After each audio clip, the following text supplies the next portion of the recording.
Afternoon, everyone. Um, Thanks a lot for the introduction. By names, I'm Dan Kwach, in charge of Africa Data Centers business or operations in Eastern Africa. Really, thanks a lot. I think just looking at the audience here today, we are just from another wholesale conference that was deep down in Southern Africa, and we are talking about how telecommunications infrastructure has been useful in terms of advancing Africa's digital transformation agenda. And looking at it, really, the cables came to Mombasa, so we've always been having the symposium in Mombasa, down in Diani. And after the cables got to Mombasa, our enterprise market has really made use of the technology that was delivered by these very submarine cables. So we have an awesome team here today, a lot of us from Nairobi, and definitely supporting the enterprise market in Kenya or in Eastern Africa. Today, after listening to all the conversations, one word that has been repeatedly used is AI. So again, it's such a coincidence for me that we are talking AI and we are talking AI right in Naivasha. The reason I say this is, as data center operators, we help in terms of bridging that digital infrastructure gap. And why is Naivasha really important in terms of the data center industry that we are talking about? It's really just because of the geothermal energy generation opportunities that we have. So if we've got anyone who's visiting Kenya for the very first time, I think CIO has done something that makes for a very good coincidence. Talking about AI, right where we actually are going to have the enormous power capacity that is needed to support AI infrastructure from a data center perspective. So moving ahead, trying to click, not sure whether there's a problem with it. Sorry, it's not. Yeah, but really, Africa data centers, we are present in Africa, and ours is to build and operate data center facilities. So we've got data center facilities in Southern Africa, in Eastern Africa, in Kenya, and in Western Africa, that's in Nigeria as well. Today, we are going to talk about, or the subject that has been thrown at me, or the challenge that I've been put to maybe just address, is talking about edge computing and how can we make use of it to gain a competitive advantage. I think it's working now, sorry. And, oh, sorry. So anyway, so we are going to talk about how to harness edge computing and make use of it to build a competitive advantage. I think by all intentions, edge computing for me, if I was to maybe look at a layman's perspective of maybe giving an explanation as to what edge computing is all about, for me, it speaks to devolving the computing or the cloud computing resources or capabilities from a central data center to having it to a location where it's very much close to the end user or customers who are making use of the cloud service that you are talking about.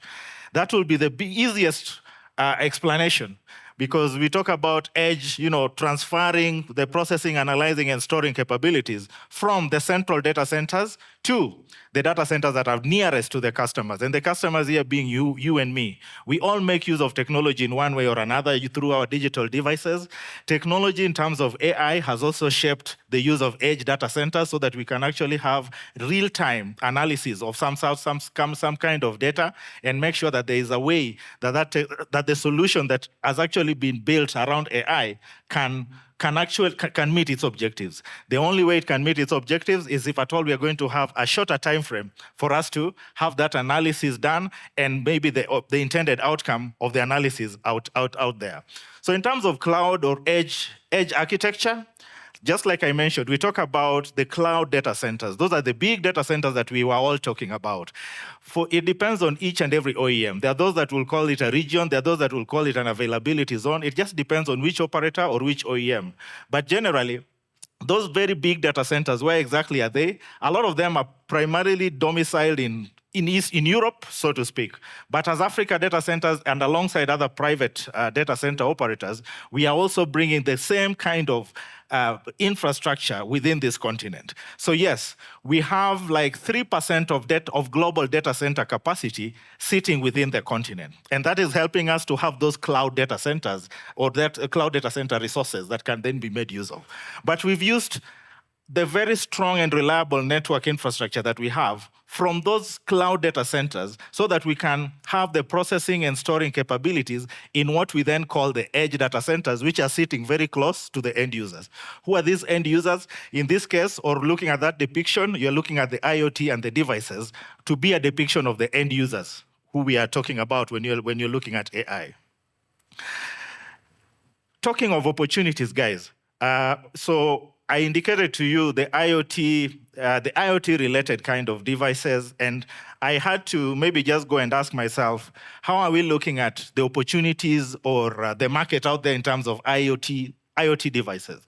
So we've got an IoT analytics dashboard, and they're talking about, having over 41 billion IoT devices by 2030.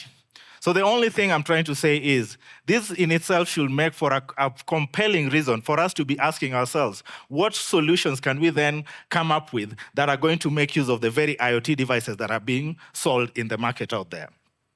We talk of connected cars in the market. That is just giving you an overview of what I already talked about, but I think that those of us who want to really have a technical deep dive, but I won't go into the exact detail on this front, but really, the principle doesn't change. From a cloud layer, you then have an edge layer and a devices layer that is down there. What you have on the edge layer is highly supported by a robust network infrastructure that then just allows you to have the data processing and the data warehousing services being done nearer to where the devices are. So if you were to look at it, I was having a conversation at the tea break with Michael, courtesy of the AI conversation that they were having before. And, just like I was saying, look at Kenya right now. We've got the national government, then you've got a devolved government. And so there's a lot of resources that's also within our devolved counties, so to speak. We've got county governments, we've got public institutions in the form of schools, we've got hospitals that can actually also make use of AI or the technological services that we are talking about. How do we make sure that there is not so much focus of having digital infrastructure only sitting within Nairobi? We want to make sure that, Eldoret is not left out. Same way, Nyeri, Nanyuki, Nakuru shouldn't be left out. We have a lot of ISPs or technology service providers who have made a conscious decision to only offer their services within those particular markets. How do we then make sure that there are data centers that can then be used by them to offer services to customers in those very markets? Connected cars, really, over $100 billion industry by 2024.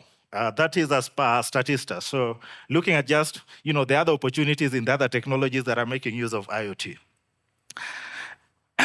The other thing that I looked at beyond IoT is just really to take a step back and ask myself, beyond the IoT, who else is also making use of technology? And how can we then make sure that we are appreciating those numbers and using those numbers to make a decision as well as to how we can build infrastructure and have edge data centers or edge computing nearest to these customers? One thing that really stood out to me was you look at smartphones, which all of us do have. This is a research that was done in January 2024.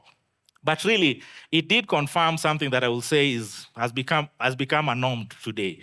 We are talking of 94% of those aged between 16 to 65 years having smartphones or making use of smartphones in one way or another. The smartphone can maybe also be a mobile equipment that you can also use to access online services. So these numbers, I picked them so that we can actually just appreciate the opportunities that we do have in terms of coming up with edge-based solutions that will then make use of the edge-based infrastructure that we are talking about. And which are these use cases that we are talking about? We have a lot on the retail space. You talk of a supermarket, really, or just a retail store out there. They always have a lot of sensors or devices on the products that they have, and they use it to track inventory.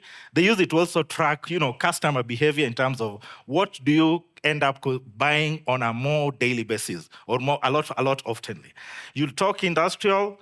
We've got robotics to talk about, but I think those in the logistics space will actually tell you that they make use of a lot of IoT devices to also track the kind of, in their supply chain, how do they make sure that when you buy a product, that you can actually track that very process of it being delivered right from the manufacturing plant all the way to you as the end user.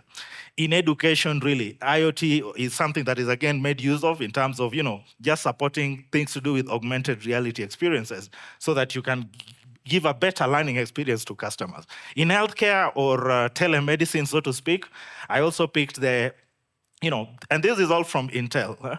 So I also picked this other bit of, making use of technology in hospitals to make sure that you can pick not customer, but maybe a patient's, medical condition, have the analysis done in a quicker way so that you can actually then have a prescription given out in a much quicker way. And all this is done using technology. You do not want to have that kind of technology really depending on a data center that's sitting several miles away, and in effect then going to take too long for you to make a decision.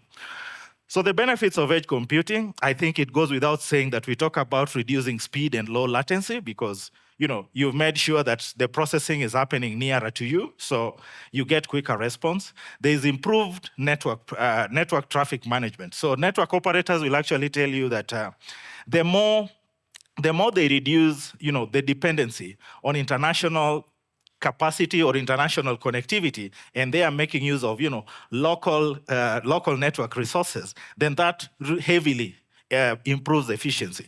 And again, greater reliability. You can imagine if you've got a cloud-based solution that was depending on international connectivity.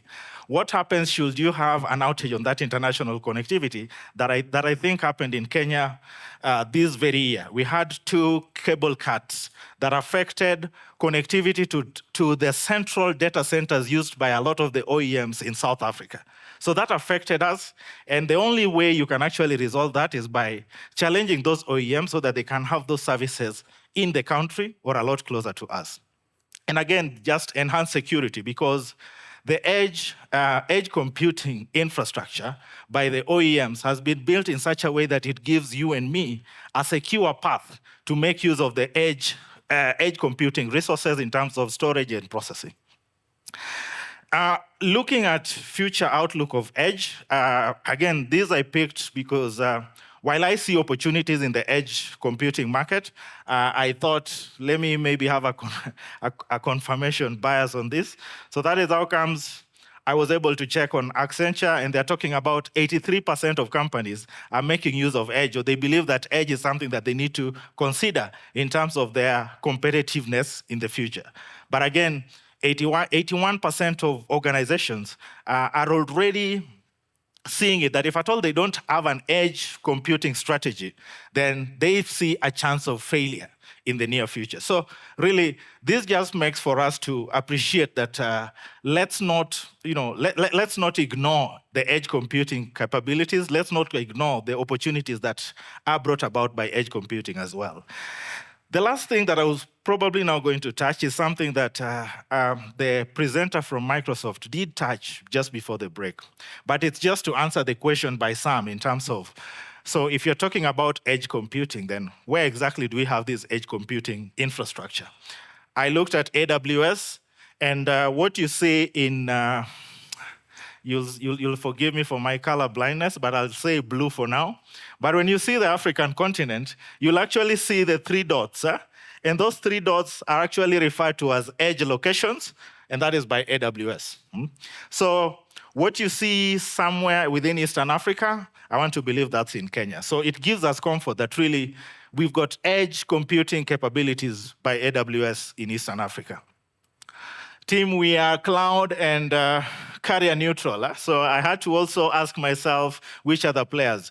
Huawei, a very small dot, but the very small dot that you see over there, Huawei also has an edge zone, an edge node in Eastern Africa and in Nairobi, so to speak.